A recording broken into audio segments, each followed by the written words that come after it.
Hey, what's good, everybody? This is Irving Fryar. This is the Fryar Place where the conversations are fire.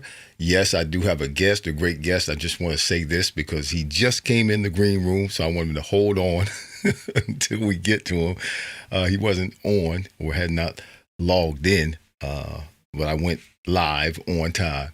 So I see him. I think I see him a little bit. We're going to talk to you for a minute. I see a few of you have come on, and this is a great week for those of you who are football fans in this area, at least the Philadelphia area. But I have a guest today who's going to be able to be relevant to the situation. So hopefully he'll be in a minute. But what I'm going to do is, you know what we always do at the beginning of the show. Obviously, thank you for being here, but we have some bills to pay. So we're going to go to commercial, and we'll be right back right after this. Are you planning a special trip or a night out? Don't bother with the hassle of driving, parking, and traffic.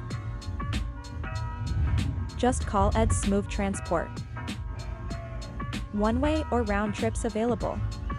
We will take you there, and we will also pick you up. Enjoy a night on the town with Ed's Smooth Transport. Call us 609-471-2653 or 609-314-6619. Visit our website to take advantage of our monthly specials at www.smooftransport.com. Ed's Smooth Transport, where experience meets comfort. In Lancaster County, Pennsylvania, there's a slightly slower pace of living. That's also where you'll find the home of Stoltz Fish Structures, where quality, integrity, and world-class customer service are more than just a way to do business. It's a way of life. From our humble beginning over 40 years ago in a small building, to the modern 65,000 square foot facility of today, we've remained at the forefront of our industry. Everything from gazebos and sheds to garages and pergolas, and everything in between. All right, I'm back. Oh, my goodness, my goodness, my goodness. This is, it's going to be a great conversation today. Listen, I see him. I think I see him in the background back there. D. Green, I think I see you. But listen, y'all, Darrell Green is my guest today. I'm going to bring him in because there might be some technical difficulty, some lighting or something like that we need to take care of. So I'm going to go ahead and bring him in. And, oh, there he is. You in good shape, man. Is that lighting good? You good. You good. Move over to your right a little bit. All right.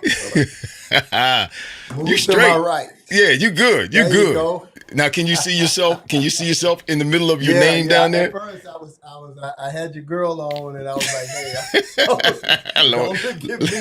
Don't look at me, because I'm not that guy. I'm not that guy." I was going to say something about us old folk and technology, but well, I'm in my wife's office here, and she typically has good lighting on her computer. No, you have great lighting. It didn't when you came on. Usually it comes up like this. I can see you real good, but I couldn't tell. Move back over to your right, man. Stop swiveling in the chair. Right. Yeah, stay in the middle of your screen. All right, yeah, stay in the middle of your screen. Help my show out, man. Help me out here. I got you. I appreciate you coming on. But I was going to do this before I introduced you, but I'm going to do it now. I got to give everybody, because, you know, some of these younger don't know cats, who this little bald head guy they don't know who I am. They don't even know who I am. I played. You're one of the few people that I know who played longer than me. But these young cats today, they don't know who I am. Irving Fryar, who the heck is that? We're old school, bro. So I just want them. I can tell them. I just want them to know that you are legit. First of all, you got a birthday coming up in February. Born in 1960. You're the only one of the few people I know too that are older than me. I'm usually dealing with younger cats. Let me read this real quick. I'm gonna make you smile some more. 1983 first round draft pick. Last pick in the first round. I think you had an attitude about that. Cornerback by the Washington Redskins out of Texas A&I. Actually, it's Texas A&M now, right? A&M Kingsville. Kingsville, yeah. It's not the big A&M. Yeah. Right.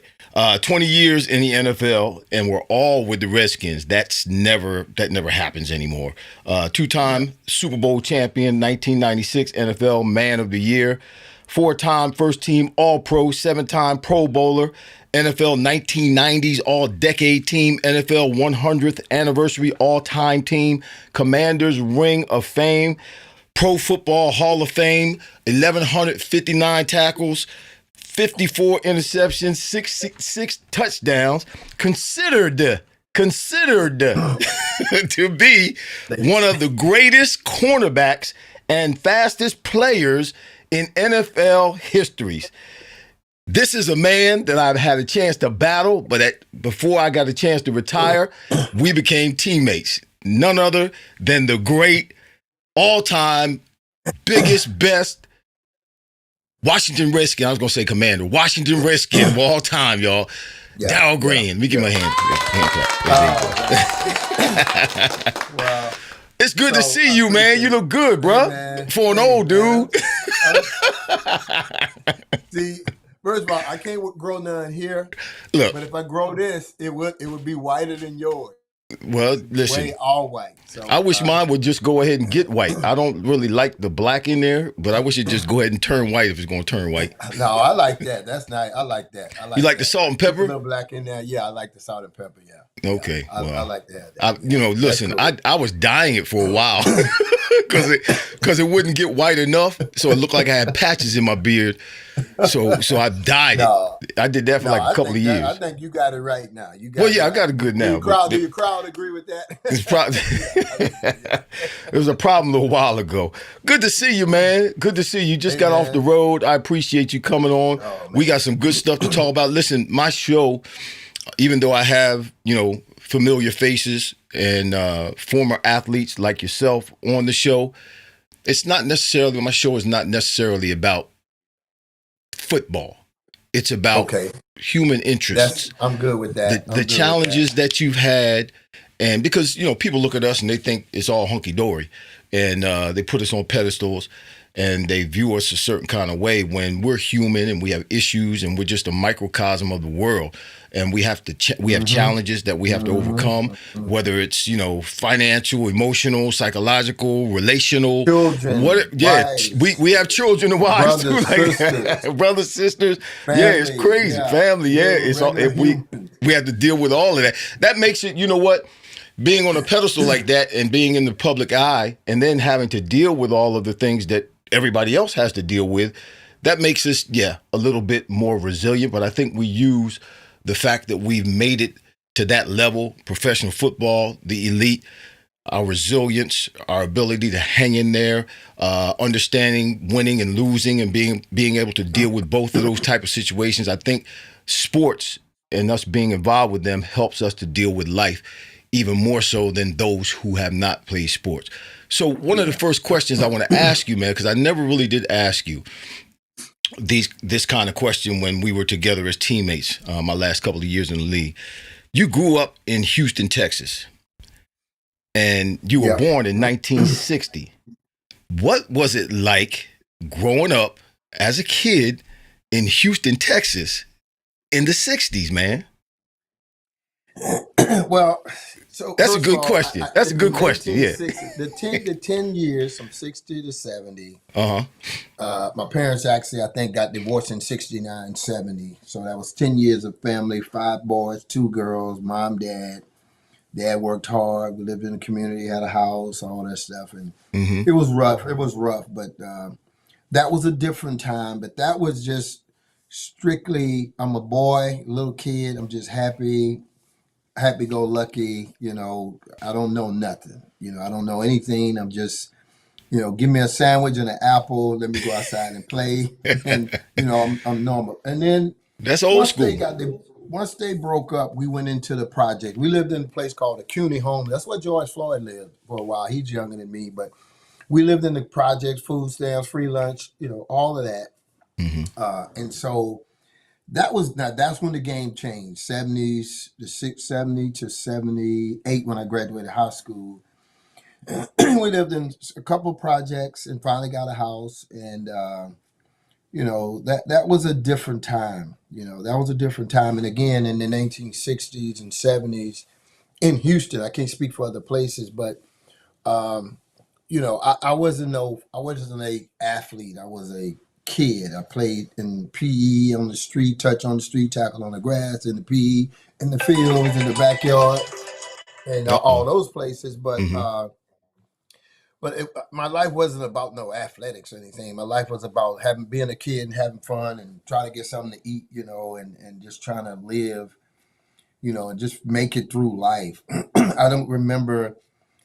I remember, like most African Americans, we had Kennedy on our desk, and we had Martin Luther King on pictures. Mm-hmm. That's just what it was in America. Those were the people we felt that had supported the African American community.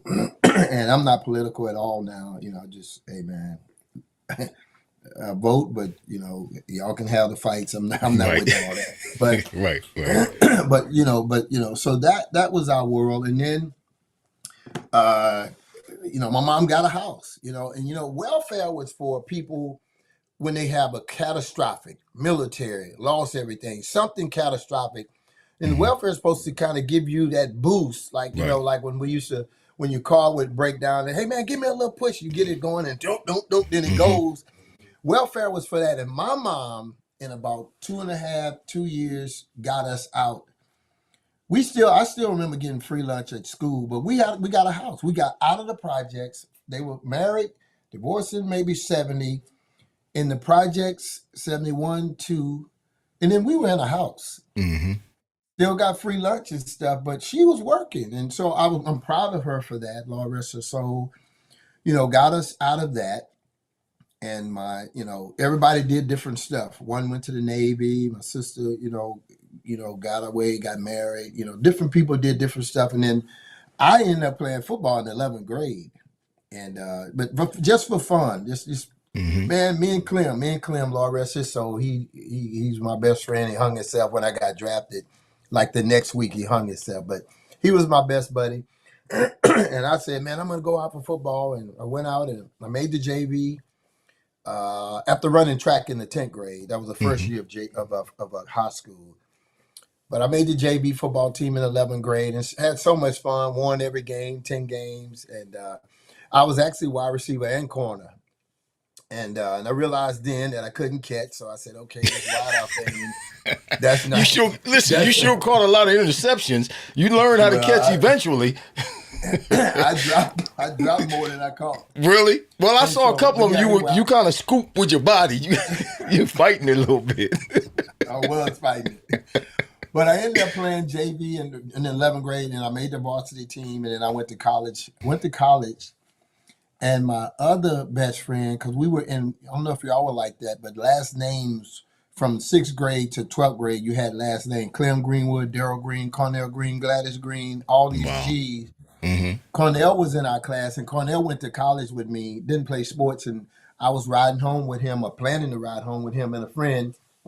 They missed me. I was saying bad words, and then Monday I found out he got killed in a car wreck. Lord So these were Jesus. my two best friends in my life, and so college was a weird deal. That first year, and all the way that last year, my first semester, Clem gets killed. My last semester, finish up Cornell.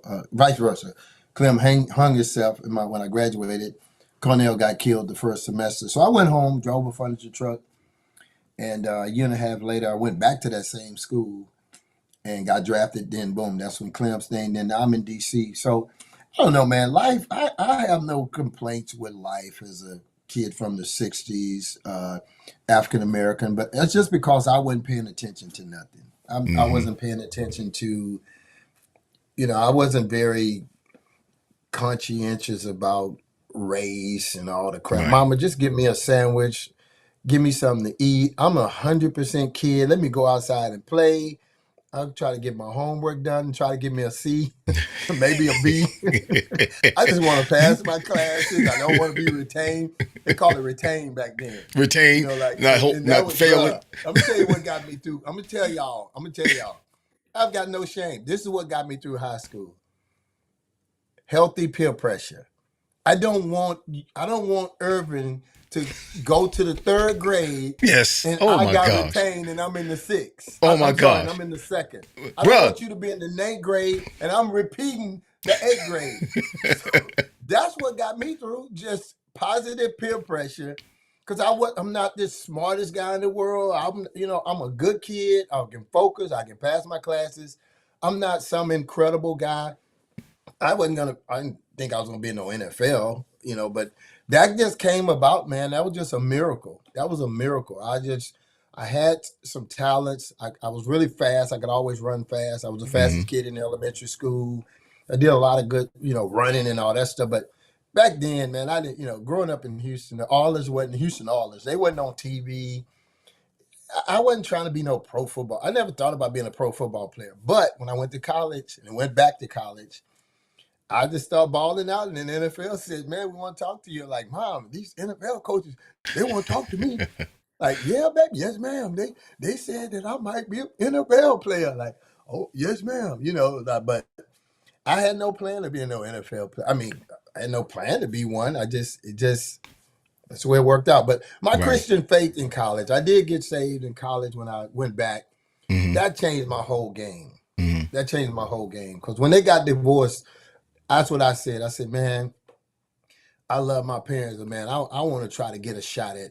Let me get a shot at this. I want to see can I beat them? Can I do it better? And so that was the only kind of dream I had in life, was to meet a woman and marry her and see can I, not in a hateful way, but can I change the game on this whole marriage thing and how kids are raised? Because that, I did feel that. I remember when they were fighting and my brother trying to jump in. I remember that. I do remember that. I remember just between 1 and 8. I remember some nights. The issues that they were having, and my dad loved him, man. Bless his soul. He was an alcoholic. He didn't know his dad. Didn't have a father. He had a lot of issues, and I learned to even respect that even more. That this what he said to us in some bad words to the 5 boys when we were adults, trying to straighten him out. He held that cup up, and he said, "Mothers, this is Copinol." And basically, he was an intellectual, and he intellectualized the idea that I can go to work at Maxwell's Coffee as a lab technician for 30 years, never missed a day, and he was an intellectual, but I'm intellectualized that if I can just take this sedative in the morning, go back to my car and take this sedative at lunchtime. And unfortunately, after lunch, at the end of the day, it was more caution to the wind. Now and then all of a sudden, Dad, over time, I know you started off with an idea, but over time, you keep doing that. That's alcoholism. Yes. That messes your brain. That messes your liver. You gone. And you're trying to hurt mama and everybody. But I don't know how a kid, I literally could understand that. I respect them and love them. I didn't want to be them, but I love them and loved them, respected them, appreciated them, because I understood how they got there. I didn't agree with the resolution, or the solution, but I respected the how and why, because man born in 1933, man, that's a tough deal. The man is dealing with some stuff. Listen, Darrell, you and I, see, I'm glad I asked you that question, because you just opened up and I found out that you and I have a whole lot in common. Besides the fact we played in the NFL and we played on opposite sides of the ball. But up until the time you got into the NFL, a lot of that, you can take your name out and put my name in there. Wow. Because there's a lot of similarities.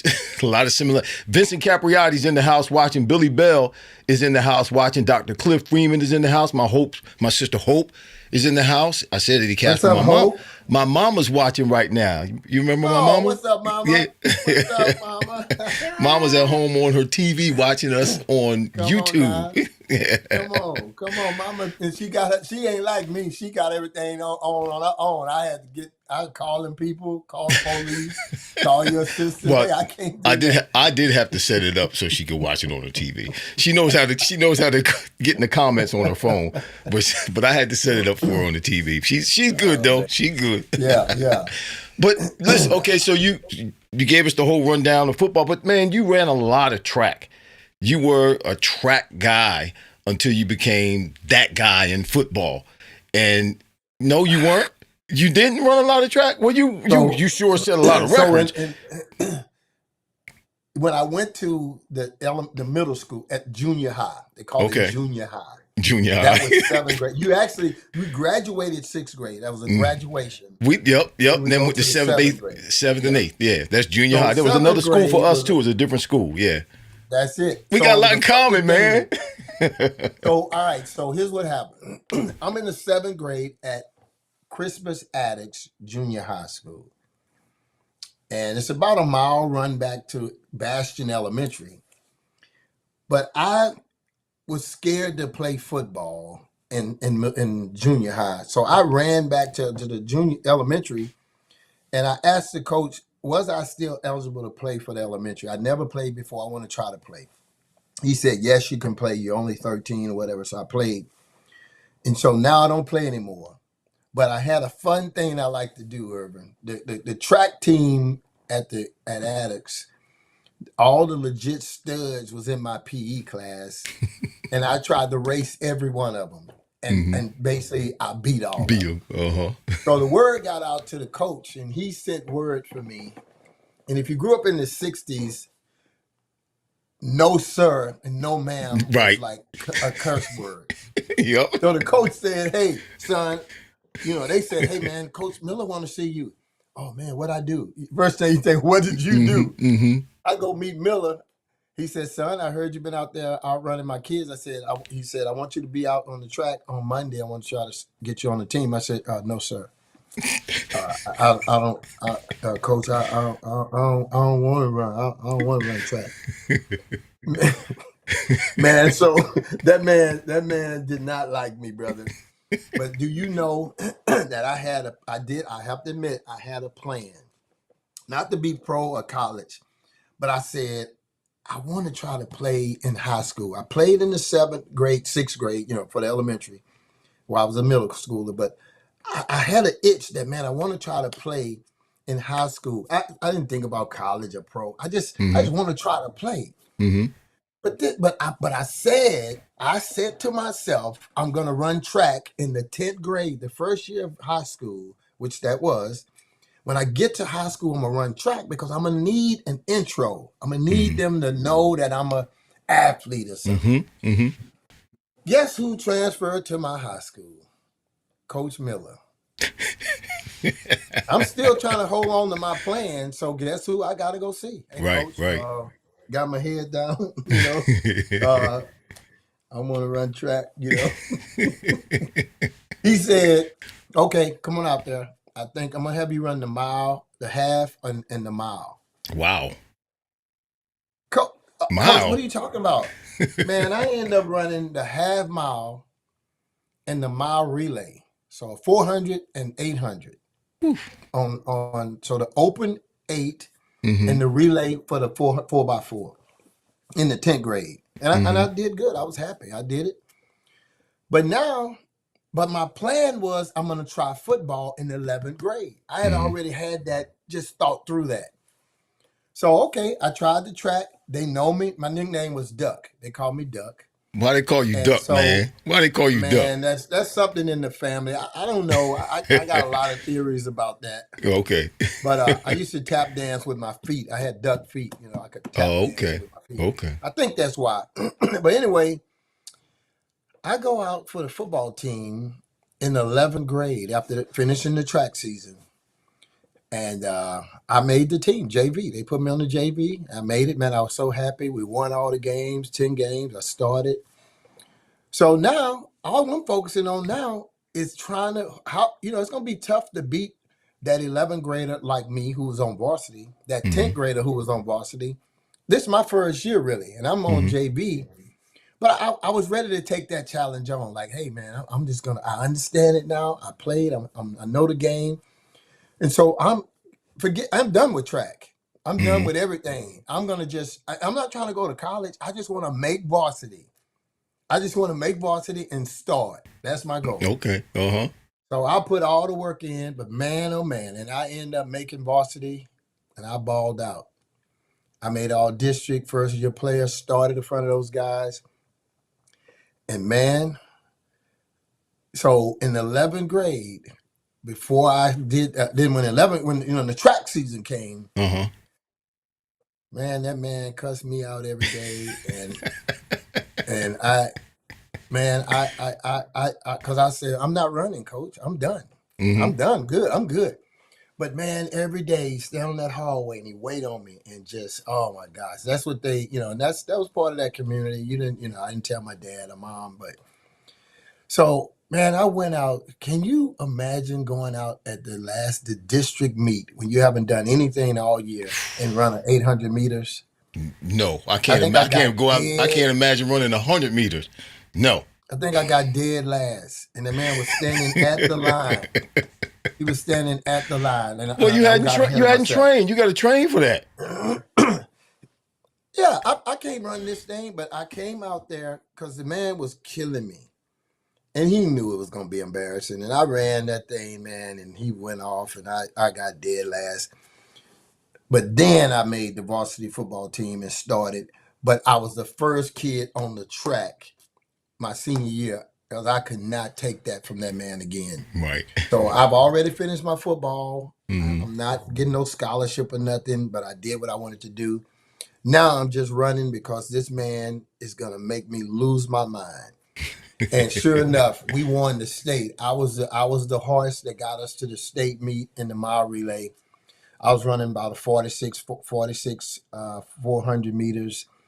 But no scholarships came around. Nothing came around. And so I went and walked on at A&I and told them, I said, I want to run track, guys. I'd like to try out for the football team. And I did. So I did that, and then I played that one semester and dropped out a year and a half and came back. And actually, I ran track a couple years when I got there, after I came back. And then I was first round pick. The whole thing is just, God was just all over it. I mean, all those stories, man, just the protection that God put on my life, just to protect me, being born the fifth child. The fifth kid is a kid that should have some common sense. And I think that's what I had a lot of because you saw the ones in front of you get it. Yeah, you saw them get it. If you're the fifth kid and you stupid, you like triple stupid. You gonna be stupid? Yeah, you just gonna be stupid. Something wrong with you. You saw your other four brothers and sisters, and he bumped his head when he went left. He bumped his head and he went right. He bumped his head when she went back. Go the other way. Go that way. Well, listen, we talking about your speed. We talking about your speed. I want to show everybody something. I want to show you something too. Darrell Jackson's in the house. Darrell Jackson and Darrell Moore. Both of y'all are in the house. Good to see y'all. Listen, I want to show the people something, and I want to show it to you too. I don't know if you probably have seen it before. But check this out. We'll be right back after we watch this. To midfield on the far side. He's got the ball up to the 45, far side 40, a seam to the 35, bolts a man to the 30, breaks to the near side 25, watch out to the 20, near side 10, he's gone, touchdown, Washington Redskins. Andre Ware is back, throws on the left side, picked off at the 33-yard line. Here comes a return by Darrell Green. He's back to the 10, cuts to the 5, touchdown, Washington Redskins. And it is taken at the 47 and a lateral across the field to midfield, down to the 45, 40, 30, 25, 20, 15, 10. A touchdown by Darrell Green. Picked off by Darrell Green. He's going to the end zone. Touchdown, Washington Redskins. Ferragamo fires it out on the far side to Dickerson. Picked off. He's gone. It's 28, Darrell Green. Bye-bye. Race into the end zone. Redskins cornerback Darrell Green was fast. The legend of his speed grew faster. He was born on the Monday night stage, the very first game of a 20-year Hall of Fame career, when Green caught up with the uncatchable Tony Dorsett.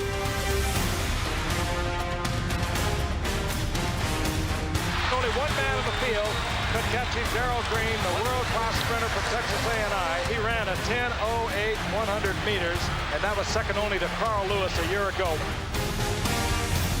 Tales of Green's speed soon outran the truth. We did run against each other in college. He was a world-class sprinter, but he never beat me.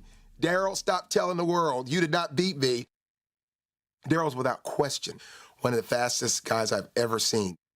Darrell, I'll give you your props, but you never beat me. I don't want to diminish it. I just want to clear it up.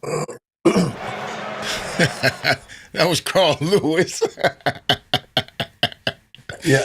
Carl grew up and ran track against one of our rivalry high schools here in New Jersey, in Willingboro. Yeah, he's from right down the street from me. Yeah. Oh, yeah. Now, how old is he? Carl's probably, I'm 62. What are you, 64? He may be 65. Maybe. Yeah, he's right there with me. He's got to be right there with me. Yeah. I remember when he came to University of Houston. Yeah. Mm-hmm. So let me just go back on Carl for a second. Go ahead. Yeah, go ahead. Do your thing. So when I got drafted, I had the fastest time in the world, and I didn't go to the. I have a letter from the NFL, United States Olympic Training Center, to come with a ticket, airline ticket, and a letter and everything to come to the Olympic Training Center and get preparation for the '84 Olympics. I didn't do it. I put it in the drawer. I'm a dumb country kid. I don't know. You didn't want to go to the Olympics? Don't ask me about all that stuff, man. No. We got to pause right there, Doc. We got to pause right there. You did not. Did you know about the Olympics? Had you ever watched the Olympics, or you just didn't want to? Remember I said earlier that I was just a little kid, just a happy kid. I'm just a regular human. I'm not. I didn't think about. Well, first of all, I wouldn't want to change anything in my life right now. Right, I wouldn't want to go, oh, I should have done that. Because I wouldn't have met my wife in Tyson's Corner Mall if I would have went to the Olympics. So at the time I met her. So no, I don't want to change anything in my life. But I have a letter from the Olympic Training Center, and I just put it away. I just never did. But the fun thing was we went to the NFL's fastest man, Sam Grady and Ron Brown were NFL players that got gold medal with Carl in '84. I got smoked by Ron Brown in the 200 after that Olympics in the fastest man contest. He ate me up. I beat Ron Brown and Sam Grady. I'm undefeated in the fastest man. And then there was an event in Hawaii, and this is to Carl's point. I didn't say I beat him, and he's right. But I actually did beat him because in the events that were my dear friend who just passed away, the greatest base stealer in history, Ricky Henderson. Oh, Ricky Henderson, yeah. Ricky Henderson was there, the greatest baseball stealer ever. Devon White and Otis Nixon were from Major League Baseball. We started off by home plate to home plate. I won. Then we went to the 40-yard dash. That's football. I won. I got the money because there's one more event. It's the 100 meters. And Carl Lewis didn't win it, and I didn't either. I actually got second. A guy named Weatherspoon won. I got second. So in the competition, truthfully, I beat Carl Lewis because I won the events. I won the events. But no, we never ran head-to-head, but I did run head-to-head with two of the other Olympians. And in that 4x4, in that '84 Olympic 4x4. And on top of that, I had recorded the fastest time in the world at that time, that 10.08, which is when I left track. I quit. I didn't run anymore. I left track with a 10.08. And it ran faster at other times, but when you come from the NAIA, you know, sometimes they don't give you these records because they say you don't have the technology to win. Right, it's not an official time. Trust me. Yeah. So, but I'm not tooting my horn, but I mean, in all purposes, I probably, without even a shadow of a doubt, I'm on the '84 Olympic team, and I'm going to be running him 100 meters head to head, and I'm on that sprint relay. And, you know, so, you know, that's a given. So, you know, it was fun. I'm not one of those toot my horn guys. Shoot, I did what I did and they did what they did. But yeah, I had no dreams and plans of being, and I think that's why I was successful Because football was nothing but football in reality was a kid's game to me. We You used to play played. You know touch on the what? street You played. To like me, a kid. you Like it was played like a man. kid. You Just a did. kid. I, Do when you I know? Let me when tell I you would play something. Hold against on, you, you hold were on, always hold on. happy. I was an angry football Dude, player. I have You were, never, I can name you, Michael Irvins, Roy Green, Mike Quick. Y'all all my friends. You all my friends. I never, have you ever heard me cuss you or No, say something never, bad about you? never. You were No, because, always dude, happy it's a playing. I'm like, kid's why is game. he smiling all the time? Irvin, That would get what on my did you nerves. do? What did you do when you played with your friends down the street? And even if y'all got into fights, then y'all walked home laughing Right, together. right, yeah, That's what yeah. it was. It's not walk. It's good saying, man, we're going to war. That's embarrassing. We got men who went to war. Right, Don't right. talk Yeah, we about stopped it's saying that. war. Yeah, It's a dumb kid's game. And I hate to say it in the harsh way. It's not a dumb kid, but but it's a it's a children's game. game. It's a game. It's a It's a game. game. It's a game. And when I was playing you guys, man, the exciting part was the ability to compete against you Mm-hmm. and see, can I do it or can you do it? And if you Right. did it, man, you got me, man. Mm-hmm. Not, Right. Right. man, I hate you.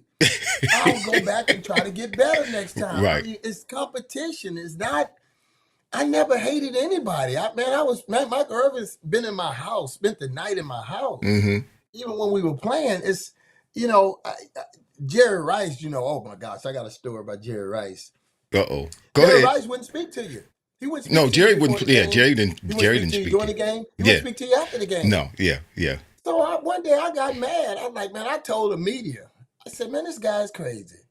I said, one day we're gonna be old, and I don't even know him, and I'm Right. this green. Every time I'm matching up. I match up on the guy. Mm-hmm. I Mm-hmm. match up on you. I matched Right. up on Quick. I matched up on all Right. these guys. So I'm like, Jerry, man, what is wrong with you? You're gonna win some, and I'm gonna win some, Mm-hmm. and whoop-de-doo. Mm-hmm. But why can't you say hi? How you doing, man? Right. What's up? If you still gonna have to compete. Right. I'm Right. not trying to make you, hey man, like me and don't catch the ball against me. Come on, no, bro, no. We are having fun competing at a high level. We are two of the best, and the country and the people are gonna watch us compete, Right. and then we're gonna go home, and that's it. And then now we can go eat a sandwich or whatever we want to do. Come on, Mm-hmm. you and I. But oh my gosh, I couldn't stand the whole world. And that, and I know there's a generation, the old Raiders and stuff, they Right. want Right. to kill you. Man, that wasn't me. That wasn't me. I'm gonna compete. I'm using my skills against you. You running them little goofy turn curls in Come on, man. Philadelphia that I hated on Come that on, man. raggedy turf. Sorry, turf. You boom, come back, catch the ball. I'm trying to slam you on your head.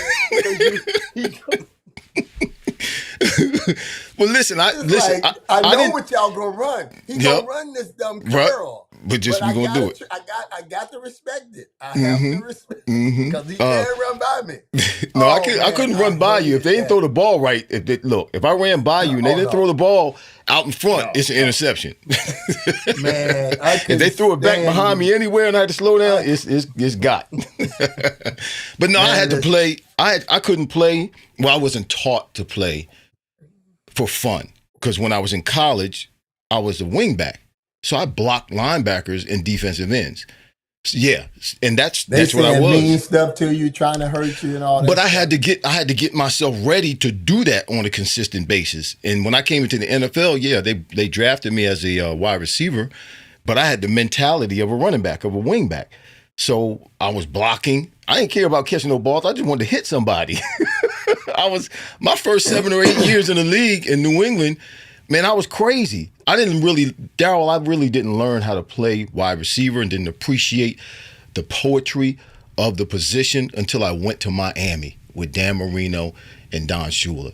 And I got down there with Duper in a training camp, man, and they were doing stuff. I'm like, what?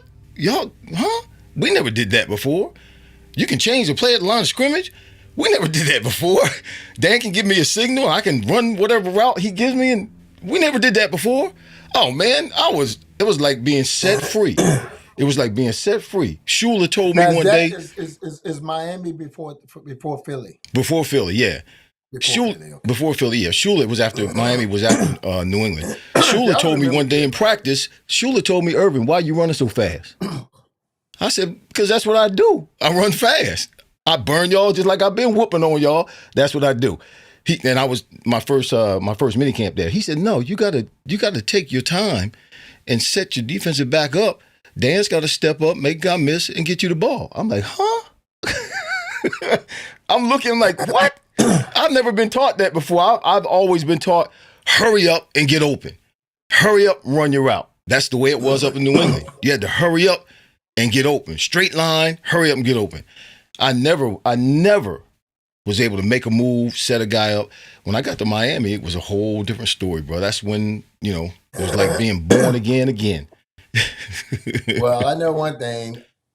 Between, you were a powerful runner, and you could stop and you can catch the ball. You had the bulk to hold the ball. So it was always, a battle, and the way I played the game, I played where the guy don't catch the ball ever. I mean, I don't play to let him catch the ball. I'm trying to make every play every time. It's one-on-one. And that's what it bothers me about the NFL now. It's like, oh man, like, it's dude, different. It's third down. It's different, yeah. The goal is to get him off the field, not okay, first down. Like, no. I don't show any, mad or whatever, Right. but I'm very serious and sober about I'm getting this done. He Right. won't catch this ball. Right. This third down is important or whatever. I don't know. I just had so much fun playing. It really was a kid's game to me. I don't think anybody could ever say they saw me mad or cursing. Certainly not cursing, but no. I just had fun. And listen, I got my butt whooped and I whooped a few, but hey, you must have whooped more than a few. I never came home. I didn't come home flushing no goldfish and kicking no dogs. I bet you Right. that much. Came home just okay. That was the end of that game. Now you showing everybody you country. I'm talking about flushing goldfish and kicking the dog. you old country boy. Hey, man, y'all never heard anything near like anything like that on the Fryar Place. You heard it here for the first time with Darrell Green. But Irvin, listen, Flushing and I know goldfish. there were guys who their families hated when they lost because the man was on active food for the next 4 or 5 days. Yep. And that's just stupid. Mm-hmm. That's stupid. Yep. My kids ain't never heard nothing about the game and what games happened. and stuff. Not at home. I'm mad, man. Dude, come on, man. Let it go. They beat us. I had fun. Let's go. Let's go outside and play. We're not. Yeah, I didn't bring that stuff home. So I got a couple more questions for you. First of all, I had Mark. Do you remember Mark McMillan? Little Mark, Little Mark. It's the Little Mark. Mark was at Philly. He was at Philly, but he was with the light eyes. He's a chef now. He's a chef now. He's a cornerback. I know him with his little chubby self. He needs to stop eating food. I seen him. He was on my show. He was on my show. He need to go vegan. Mark was on my show last week. I'm gonna send this to him. Tell Mark you need to find some vegan recipes. I'm gonna send. He was on my show. He'll get you. Yeah, he was on my show last week, and he talked about because man, you're the ultimate. And I'm gonna say Redskin because that's who I played against. That's who you played for. You're the ultimate Washington Redskin. You have the most games started, 258. Most games played, 295. But you were an undersized guy. That's what they would say, that you were undersized. Some said 5. I heard 5'8" and 3/4. Yeah, they said 5'8". Yeah, 5'8" and 3/4. But Mark had that same issue, and I just want to know because made me look tall. Man, he made me look tall. He was, yeah, he did. But I want to know from you, how did you get that long? How did you not survive, but you thrived? It wasn't just surviving for you. And you weren't a guy who shied away from contact. You tackled. You came up and held the corner, set the corner if you needed to do that. You, obviously ran guys down, but you brought guys down to the ground who were big backs, whether it was one-on-one or whether you were getting an assist on the tackle. You didn't shy away from contact, bro. And you were one who played and was dependable and was resilient, and you were durable. You were durable, man. What did you do? Was it just a mindset? Was it, physical preparation? Did you eat well? What was it that you did? Yeah. Or was it just God's grace? Or was it just God's grace? Grace. It was grace. But so first of all, it relates to my lifestyle. Okay, what do I do as a human? I don't have a chick on the side. I gotta go home. I'm not drinking and smoking and all that acting a fool in the street. So I'm in bed at night. So I'm a normal person with a good habits. Good habits, yeah. But yes, I trained twice a day in the off season. Worked on speed. Didn't lift a lot of weights. So I worked on speed all the time. Worked on my technique all the time. Really, I studied y'all about 20%. I think I told you that the other day. I studied receivers, gave it 20% to that, but I studied myself 80%. I studied myself a lot, because I'm got some stuff that I want to do that I think I can use, and I want to make sure that I'm executing those things in each play. Okay, whether he caught the ball, I'm not saying that, but did I do what the technique that I wanted to use? Did I? So I was, I was very focused on that. I think I did a good job of building some concepts and building some strategies and some techniques that I could deploy in a game against anybody. And I didn't hit anybody. Primarily, I remember hitting a guy in Philly coming out the backfield. But now, if you ain't looking, I'll knock the hell out you. But yeah, that's the way we could do that back then. Yeah, but generally speaking, I tackled guys. I didn't hit guys. I just tackle you, grab you, get you down, bring you down. I'm not. Man, I'm gonna knock the hell out of you. Right. I'm not gonna knock the hell out of you. So you ain't got. If you got the hell in it, you're gonna keep it in you. I ain't gonna knock it out of you. So no, I didn't knock people out. I tackled people. That's what you said. 1,000 tackles. I don't have a lot of knockouts. That wasn't my play. Yeah, just lifestyle, man, and appreciation of the job. And I enjoyed playing against you. I enjoyed playing against Mike Quick. Man, Mike Quick, all these numbers are in my phone. You, Mike Quick, Michael Irvins. I'm not as tight with Jerry Rice, but we kick it. We kick it. Right.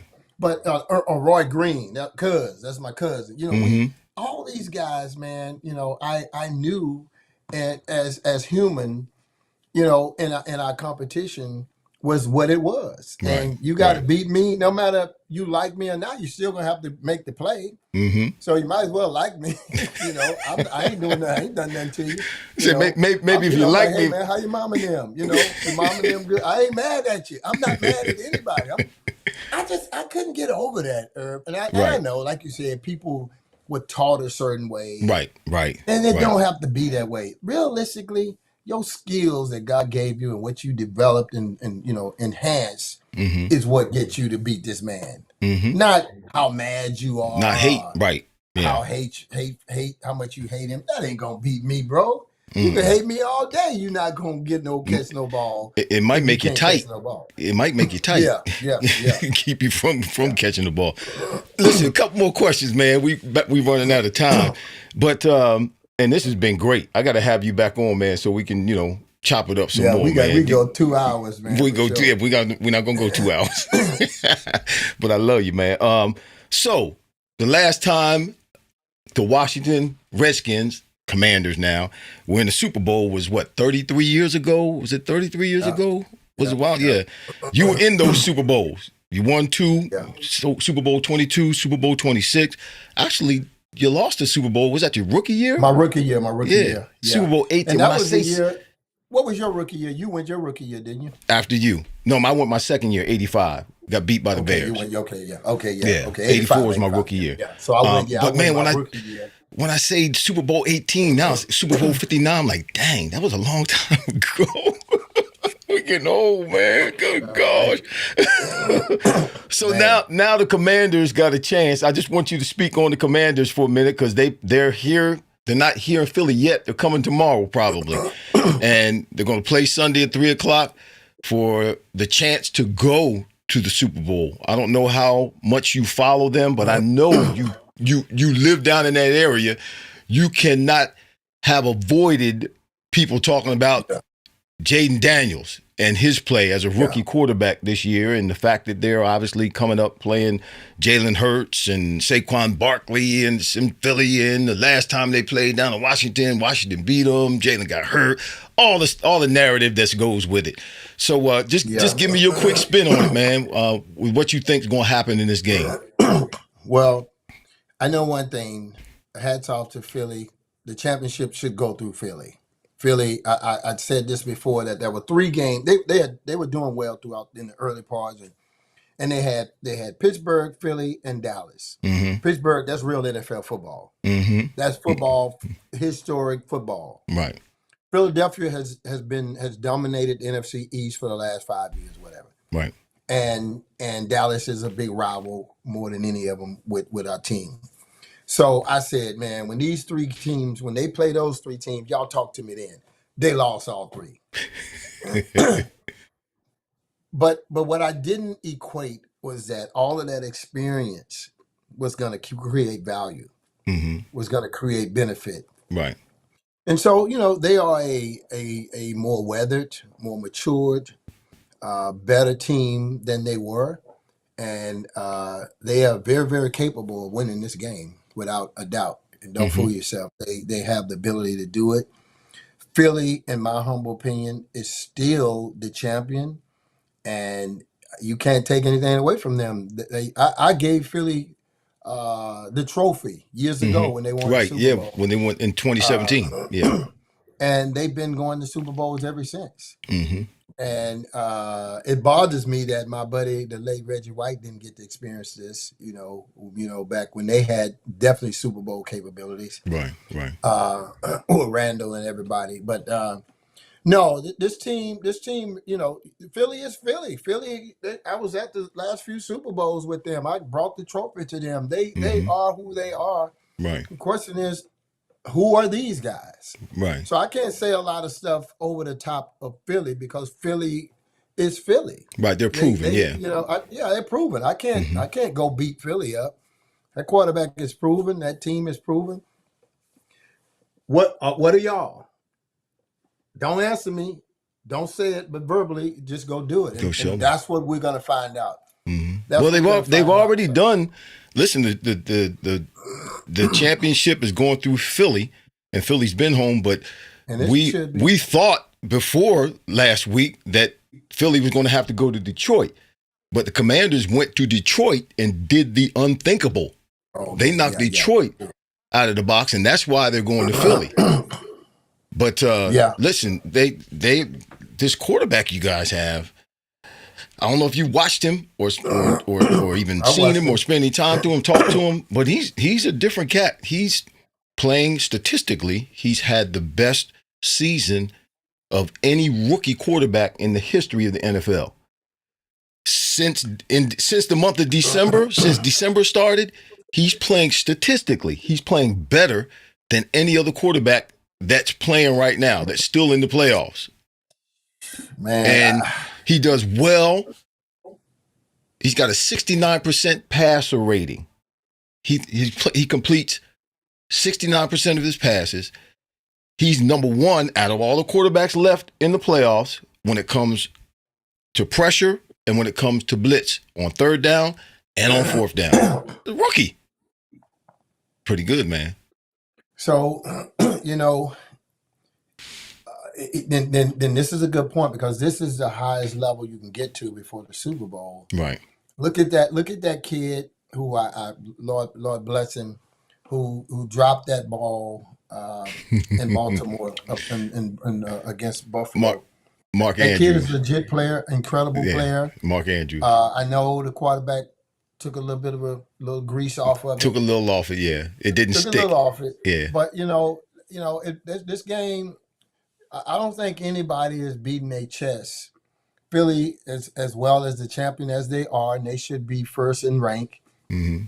But I don't think they're beating their chest about, hey, we're going to kill these guys. And I think that these people here should be very sober about we've got to be our best. Mm-hmm. And both teams have got to be their best. And you know what?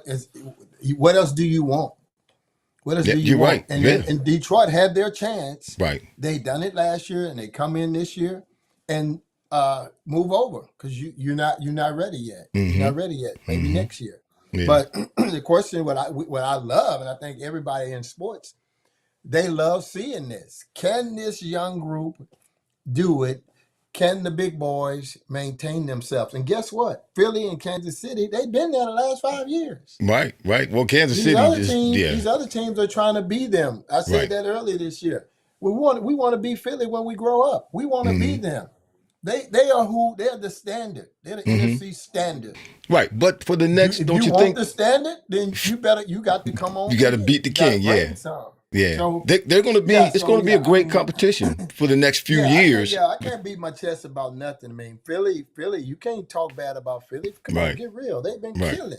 And like I said, I brought them the trophy. They didn't give us the trophy. So no, they've been very well. That your young quarterback is just really done an extraordinary job as well. And now, who in their right mind in New York would give them number 26? Who? What is wrong with him? I don't even know who he is, and I'm not trying to be Saquon Barkley. I don't know who it was, but no, I don't know who he is, but maybe he was the cousin of your GM or something.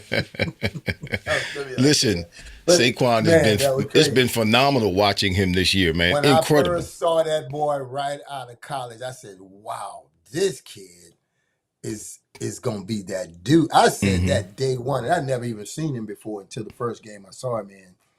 And next thing I know he hurt his knee or something. And then because I don't follow a lot of it, next thing I know, they said he was in Philly. I was like, what? Yeah. And you see him? Did you see him jump over those players backwards? You see him jump over that dude backwards? That's ridiculous. How you do something like that? Jet to the end zone twice last week. Just like, boom, hold open. Okay, see y'all down there. In the snow. Dude. Yeah, in the snow. Man, that guy. No, he that dude. All right, so I'm gonna put some pressure. I'm gonna put that dude. He that dude. Country, he that dude. He that dude. So I'm gonna put a little pressure on you. What's the score? Who's gonna win the game? Make a prediction. You have to make a prediction. You can't stay neutral. Well, I'm gonna go with our team. Okay.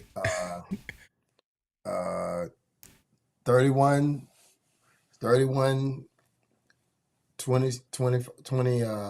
26. We're going to win 31-26. Okay, where you get 26 from? Well, hey, man, listen. You seen these games? Yeah, I know. He brothers just scoring like what? I think the Eagles scored 28 points last game.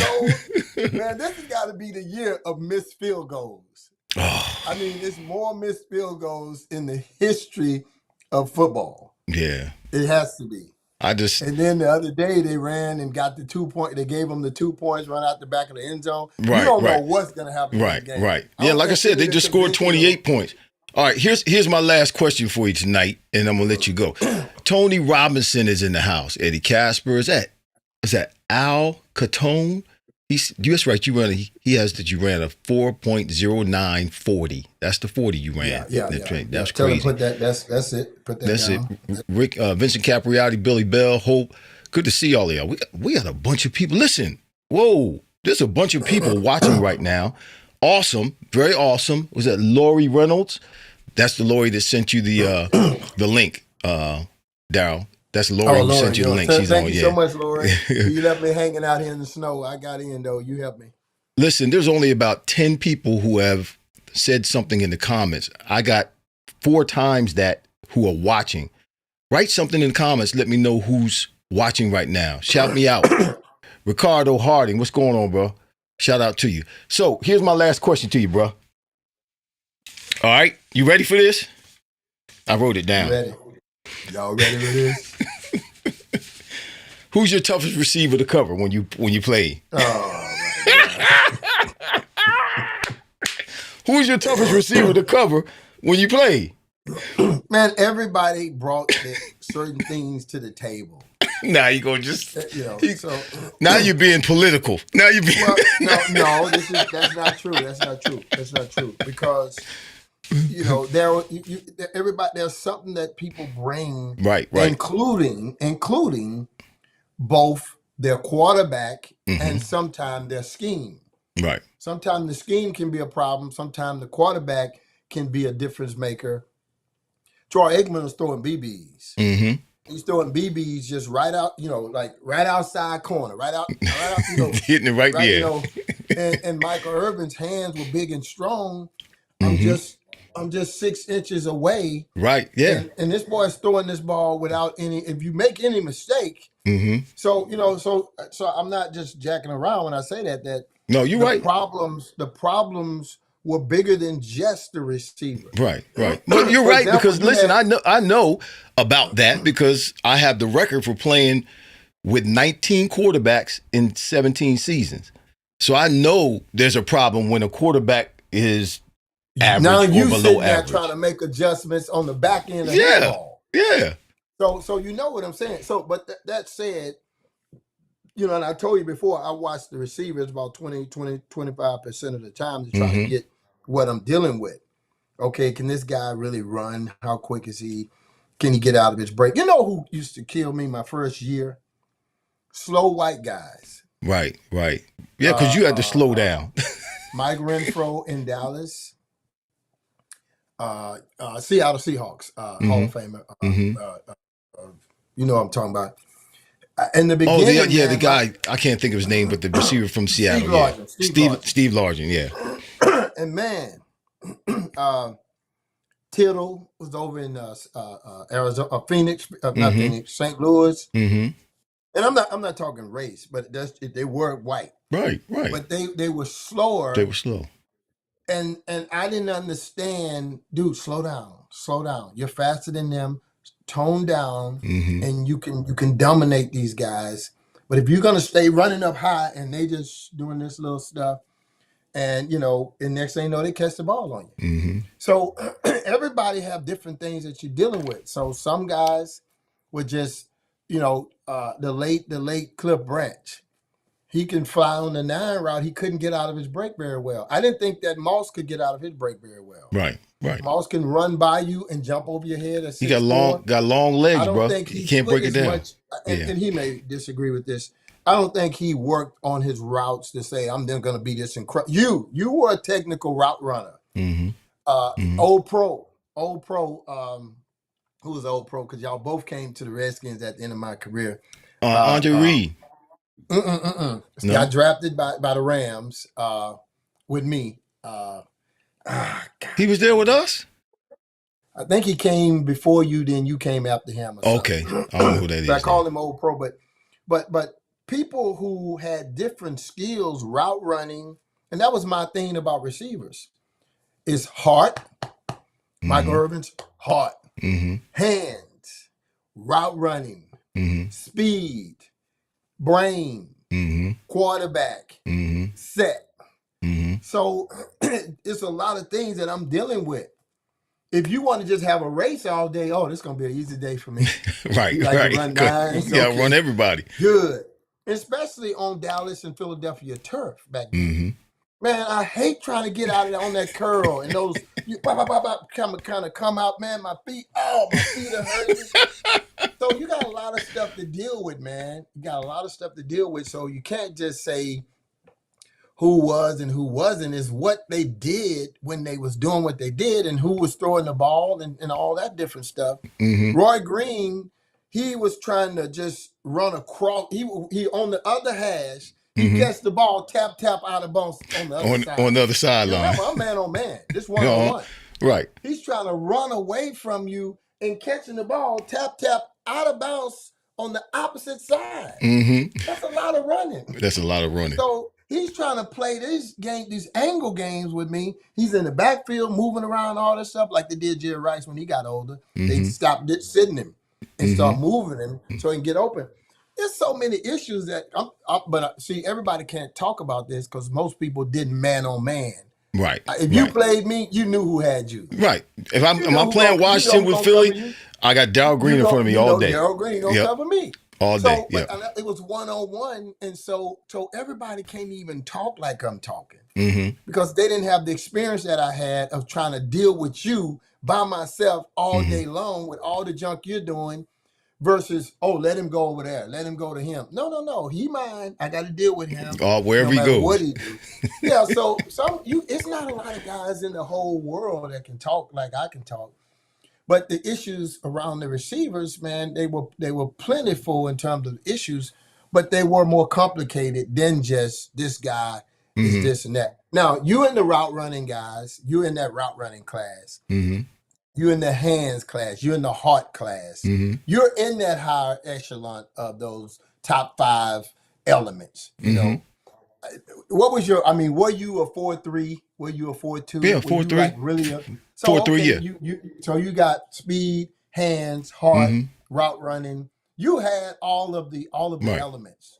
A lot of guys didn't. He can run fast, but he can't catch. Right. He can run, but his routes are crap. Mm-hmm. You know, he ain't, you know, I ain't worrying about him. He ain't that. Right. So some guys, they only had one of the elements. Some had 2, some had 3, some like you had 5. So my problem is going to be problems. Now, you couldn't outrun me. Wait a minute. I did catch one ball by you one time on the turf in Philly. Oh, yeah. Did I slip down? No, you didn't slip down. You was on me. I caught it with one hand. Right before the end zone. No, okay. Well, I can't. You had this arm. I was down the left sideline. You had this arm. You was on this, and the ball was outside. You had hands. And I had that. I caught it with one hand out here. Did you catch that ball? Yeah, I caught it. Were you in zone? Were you inbounds? Yeah, it was inbounds. Was it a touchdown? No, it wasn't a touchdown. It was on like 2-yard line. Okay. We went out of bounds on like 2-yard line. When I caught it, we both fell out of bounds. I was like, man, but no, you listen, man. You don't have nothing. You were one of the top. You were an issue. You were an issue for me. Well, that look from the greatest cornerback to play the game. I'll take that. I'll take that. I can sleep well tonight. Well, listen, man. Yeah.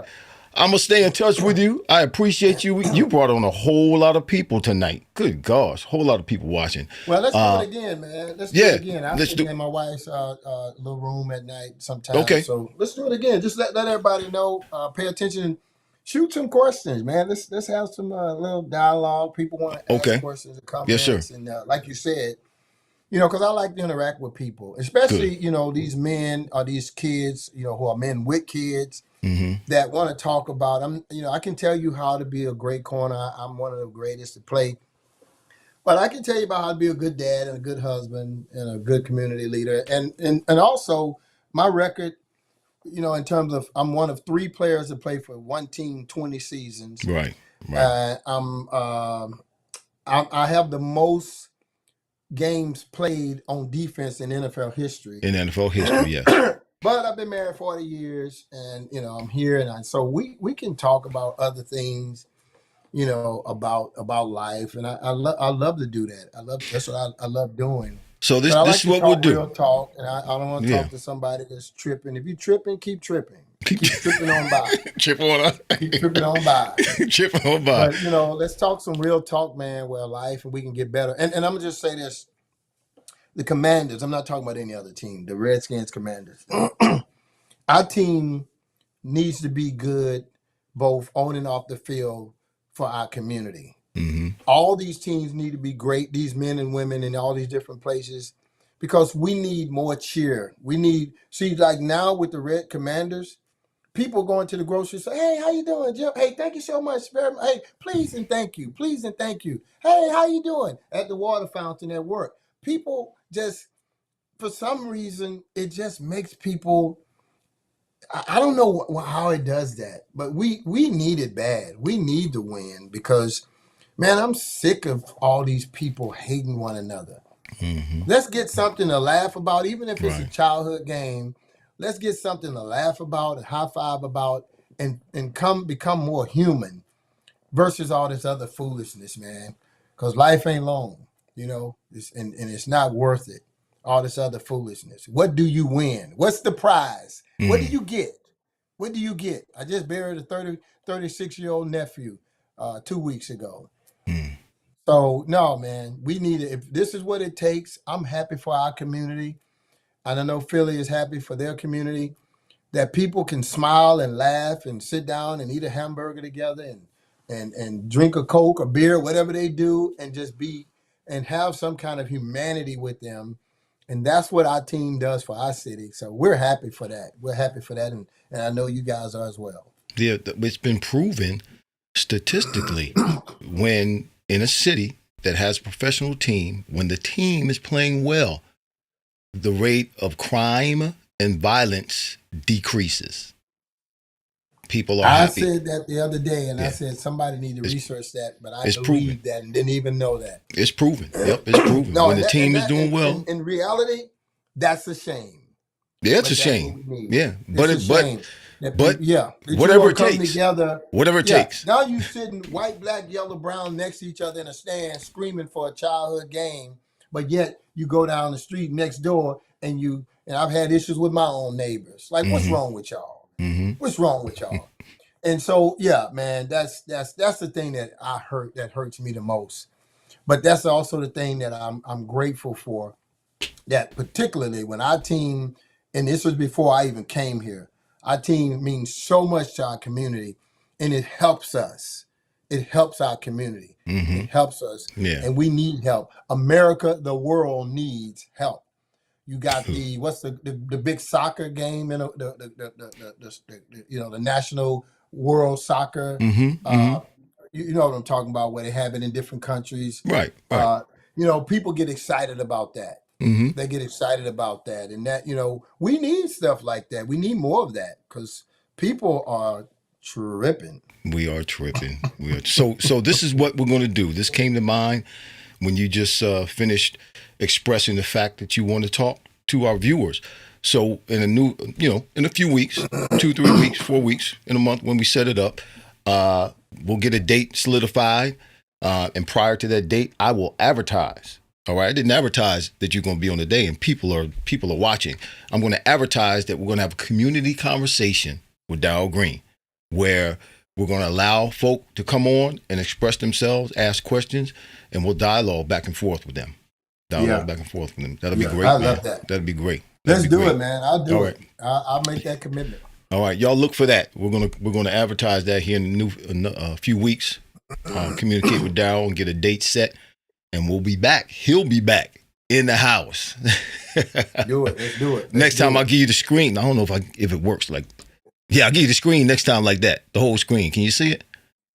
Yeah, that's clear. I can't see you though. I gave you the whole screen because you got the whole screen now. Cool, man. It's all you. On that one. I look good. He said you look good. Did I say I was going to be 65? February 15th. February 15th. 75 though. You born 75? My first year was wrong. Maybe my birthday year was wrong. You look good, man. Maybe I was born in 75. You look good. Maybe. Yeah, man. Yeah. And you 62, you say? I'm 62, man, right behind you. Man, I was playing all y'all young kids, man. I'm so much older than y'all, man. Wait a minute. I was a young kid. I was listening. I know by the time I got to Washington, I was an old head like you. Let me tell you something, man. I played my last game, and in a month and a half, I think it was, I would be turning 43. So I lined up out there, man, at the end of 42 years old against these kids. You got records set. You set some records at the age of 42. I forget what it was you did, but I saw some record you got. The only person at 42 years old that set that record. Those records ain't gonna be. They'll never be broken. Nobody's gonna catch an interception at 42. I was 42. Well, I was 42. Yeah, you was 42. Yeah. 42 and at corner, not safety. At corner. Oh, right.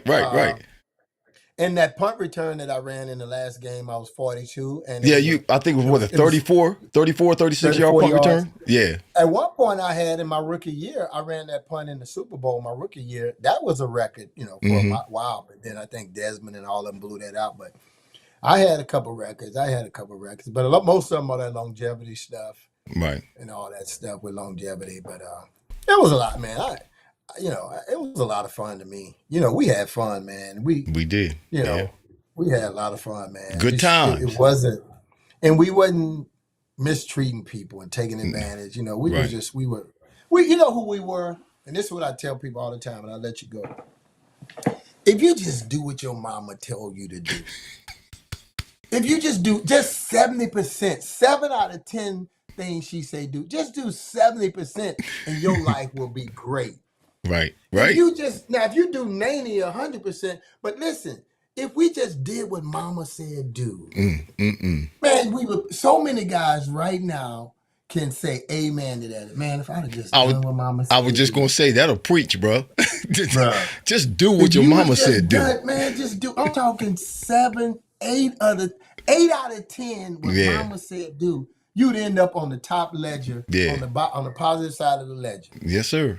And you'd have a lot more knots upside your head, a few more dollars in your pocket. And all the rest of it. Less stress. Do what mama said do, man. Just do what mama said do. Do what mama said do. My mama said, baby, you know, mama ain't going to tell you no wrong, baby. Now, listen to mama. And then she tell you what she going to tell you. And then you going out, man, mama don't know what you talking about. Man, you come back trying to sneak back in. You done jacked up something. Man, I should have did what mama said. You should deal with mama said. Oh man, mama. Yep. You older now. You older now. You look back on your life back then. You like, dang, I should have did what my mama said do. Dude, mama, I'm telling you, I learned this years ago. Man, if you just take, I'm talking 7 out of 10. You just did 70% of what she said do. I ain't even talking about 100%. My mama clapping right now. My mama's clapping right now. She clapping, she watching. Mama, you know I know. All right, man. I'm going to let you go. Boy. I love you, man. I appreciate you. Let me know. I'll let you know. You know it. I'll be in touch. All right. Appreciate you, Glad everybody got to come on, and we're going to see everybody again. Darrell Green. All right, brother. God bless. Darrell Green in the house. Wow. Was that good or was that good? My goodness, there's a bunch of you on today. Let me see if I can shout you out. I can't read. Was this Ruff? Rufio? Rufio? Rufio? Is that Rufio? Rufio? Is that how you say that? I don't know. I'm sorry if I'm saying it wrong. But shout out to you for being on tonight, for sticking in there with us. Vincent Capriati, Billy Bell, Lori Reynolds, Tom Chung. Yeah, we're going to be eating smoking bird tomorrow. All right, eating smoking bird. Bentley Group is in the house. Let me see who else. Harry Acorns. You wish you found us. Listen, we're on every Friday, Harry. Every Friday, 7 to 8 p.m., the Fryar Place, right here, where the conversations are fire. And you know that conversation we just had with Darrell Green, the greatest Washington Redskin of all time, probably the greatest cornerback to ever play in the NFL. It was just great. Just great. He's a great man. Had an opportunity to be his teammate my last 2 years in the league, and we had a great time down there in Washington. Timothy Park, shout out to you. Tony Robinson, shout out to you. Cap, Redskins champion. Shout out to you, my brother. Tom Chung, Benny Capriati, Cap, Ricardo Harding.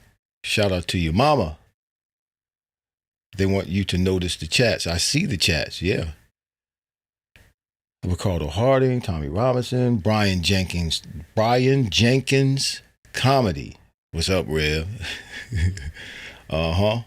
Billy Bell's in the house. Tony Robinson, I think I said these names already. Blue Magic 73. Shout out to you. Thanks for being with us today. For following. Listen, I need all of you who are watching right now. If you have not done it, please go subscribe, like, share. You've been commenting. Please do that for us here at the Fryar Place. If you're watching right now, Timothy Park, shout out to you. Hope Wiley, shout out to you, sis. Dr. Cliff Freeman, shout out to you. Ricardo Harding, okay. Is it A or is it Al Catone? Shout out to you. I think I got everybody. Darrell Jackson, Darrell Moore. Both are still in the house. You're still in the comments at least. Yeah, shout out to everybody. So please like, comment, share, and please don't forget to subscribe to the Fryar Place. Y'all, if we didn't prove it before, you know it now. The Fryar Place. This is where the conversations are fire. We got the greatest Redskin of all time, here 2 days before the Eagles are playing the Commodores, Commanders, in the NFC Championship game to see who is going to go to the Super Bowl. You know, I'm with the birds. Let me read this this real quick commercial for you. Stouffer Structures. Stouffer Structures is a 49-year-old family business. Stouffer Structures is a storage shed and garage company located in the heart of the Amish country. They ship structures nationwide. You can check them out on mysheds.com. They strive to be the undisputed choice of modular garages, sheds, and outdoor living products in the United States while furthering the kingdom of God. That's why we love them. Stouffer Structures is known for their fast delivery, great quality, and great client service. So if you're looking for a garage or a shed or any kind of outdoor living product, y'all, Stouffer Structures is the way to go. Check them out on mysheds.com. And if you do happen to order something or buy something or purchase something from Stouffer Structures, if you mention the Fryar Place, if you mention Irving Fryar, if you mention this podcast, 10% off of any purchase you make. Y'all, we're going to get out of here. We've been on now for almost an hour and a half. That's not normal for us. We're usually on for about an hour, but it was so good. The conversation was so good with my brother. I was concerned about it too. Well, this happened to be one of the all-time greatest podcasts we've done. Yeah, it was good. So listen, go Birds. Hopefully we'll see you next week, and we'll be talking about going to the Super Bowl down in New Orleans. Yeah, it'll be a great deal. But until then, listen, treat people right. Treat yourself right. Not just other people, but treat yourself right too, because you reap what you sow. I'm over here the West Coast. You're Westchester. Okay. Is that Rufio? Is that right? I'm over here west of Westchester. Stouffer's has a nice farm store over here. Yes, they do. Selling tractors, everything you need. Thanks for the shout out for Stouffer Structures. David Hunt, what's going on, bro? You missed Darrell Green was on with us, Dave. Man. But you found me now. Good to see you, Doc. I miss you in the noon. Okay, yeah. We were on at noon. We went to 6 o'clock for a while. Now we're at 7 o'clock. Sorry about that, Dave. I didn't really, advertise it a whole lot. But yes, 7 p.m. every Friday here at the Fryar Place, where the conversations are fire. Rufio. Bless you out, bro. All right, y'all, we're out of here. God bless you. See you next week, Lord willing, and the creek don't rise.